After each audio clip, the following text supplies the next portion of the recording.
देखो क्वेश्चन दीजिए 2 number are in the ratio of 5:7 if 6 to be added to each number the ratio became 3:4 find the number ठीक अच्छे तार solution केमती हम देख तो प्रथम केमती कर ना ये लिख नंबर एटा 1 ए नंबर हूँ 2 तो प्रथम रेशियो के ना 5:7 तो लिख 5:7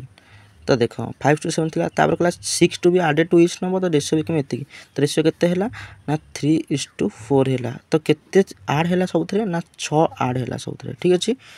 तो ये है ट्रिक है बुझीपार तो प्रथम आकाश मल्टीप्लाई कर के ना 6 18 ठीक अच्छे फिर आकाश मल्टीप्लाई कर 6 24 तो आपको फेड़ के 8 6 यानी कि 6 यूनिट हम ठीक अच्छे तापर आकाशन गुण कांच के हम ना 20 तो ये 7 के हम ना 21 यानी कि ये है कौन 1 यूनिट्र मान है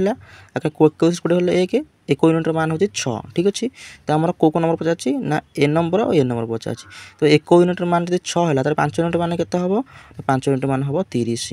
ठीक अच्छे 7 यूनिट्र मान कौन के हम ना 742 तो आम नंबर दीजा किए 30 और